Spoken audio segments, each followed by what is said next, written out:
Hi guys, we're here at Createx, Arpin with SprayGunner, Chris Arpin, Createx, and we're doing playing with some guns here and some flakes, not flakes, but actually a good color to talk about because it was replaced, I think, 2020.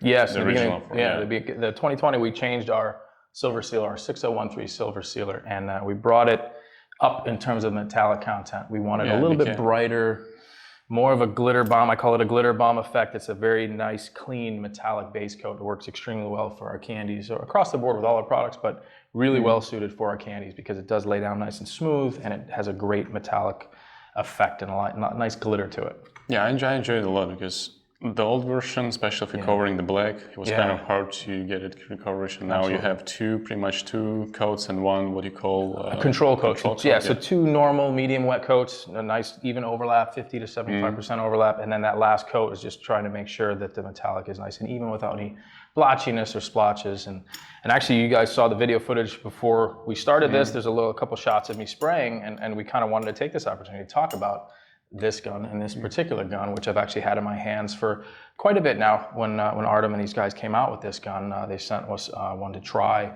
kind of put it through its paces, and I am extremely impressed and very happy with the results that I've been able to get with this gun. And you guys see, we did a silver panel. I could have sprayed black or white or a solid color, that's fine. A spray gun is gonna work okay, it's gonna spray it, but a real good test in terms of how that fan and how this atomizes our paint, or any paint in general, is silver. Because you can see that this is a nice, it's really very even, smooth, no blotch, and it's very easy to achieve. So like I said, three coats, and this is the finished product and how this looks. So this gun, I've had it in my hands. I've had it in the booth for quite a bit. We actually just did a video not too long ago where I did a repair, and I used this gun for the same thing, to put down my base coat before I started spraying candy.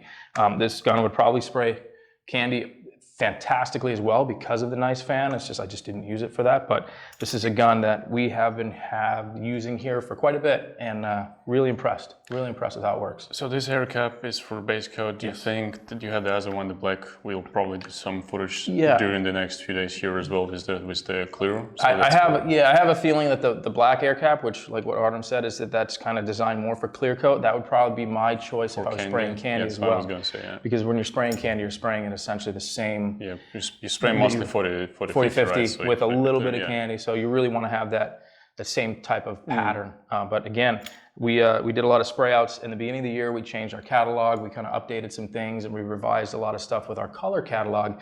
And 99% of those speed shapes that are online on our website were sprayed with this gun right here. So I sprayed sealers, I sprayed pearls, I sprayed metallics, I sprayed just about every paint in our lineup, and I was thoroughly impressed with what this gun was able to do, and the price point that this gun is at. Yeah, we're trying to make it affordable. It's a great gun, and for the longest time, we on our YouTube channel, we always have people asking, or even in our tech here on our website, people are always asking, what's a good middle of the road gun that's not going to break the bank? And I've had a hard time kind of referring people to a certain direction. You don't want to spend a lot of money on a gun, but again, it's hard to recommend a gun that, it's one thing if you buy the gun and you buy it once, and then if you need to get parts for it, you're kind of in a tough spot because you have to buy the gun again because the parts aren't available. These guys, SprayGunner, Artem and his team, they have parts, replacement parts for these guns. So you can get the air cap, you can get the parts. Every product we bring, we take it seriously. So we started with, when the GSI Creos first arrived for us on the market, we had, even if we don't have a part in stock, we have it removed from, one brand new airbrush, just make sure the customer works. We want you to have no stop kind of spraying, more spray, happier we are. So we definitely going to support it. And Edge gun have the serial number on it. So again, the warranty is there. We are taking it seriously. Yeah. And I appreciate it, taking an opportunity and spraying the gun and showing it to the public. But I also want to take an opportunity in this video to talk about imagining the future of this panel. So if you want to do the taping on it, you would go directly, or you would recommend spraying 40-50 over silver? Depending on how you're able to get it. I mean, you saw and you felt before we stopped, it was pretty smooth. This is the finished product right here. We did another panel that we're going to do a little bit of candy work on, and I did put a coat of 40-50 over that just to help kind of smooth out sometimes there's a little bit of inconsistencies in the silver. That's the nature of silver, but for the most part, the way this gun does spray, I mean, it laid it down beautifully and gave a nice, smooth, slick finish. So If you do have a little bit drier of a finish, if you do have a little bit more texture, or putting a coat of 40/50 down is not going to hurt. It's going to help just kind of level that surface and get a nice, even, smooth, consistent surface to tape on. And we'll see how we jump in further in the future. I have my daughter here who's going to do some demo with kind of taping and little candy there. So we finished the project. It's all ready for clear. We have all fingerprints over it. We'll have some overspray when we wipe down. So what's the best preparation process? Make sure your clear lays down great without any issues. The best thing you could do when you're working with a water-based product is using a solvent, a mild solvent-based pre-cleaner right before you're going to your clear coat.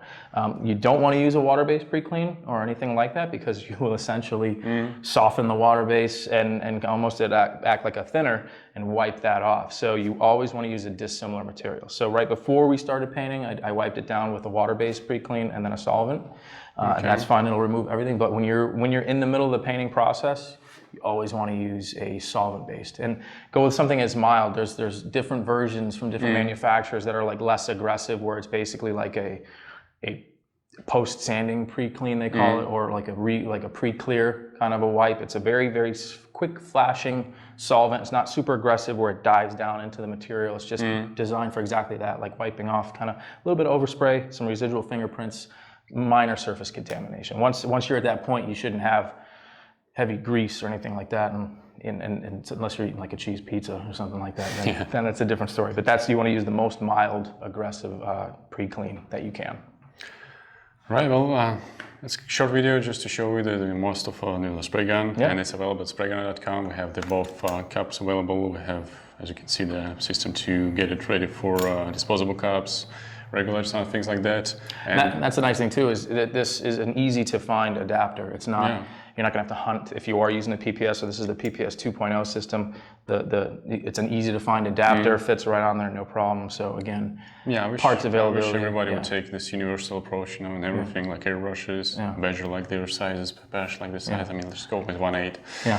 And just make it easier for the users. Again. Right, for you guys, right, the end user. And well, thank you for watching. There are gonna be more videos coming out. Again, we just mentioned Lisa will be doing some painting here. There's a panels for Craig Fraser who's arriving tonight. And stay tuned. Check it out, guys. We'll see you in a little bit.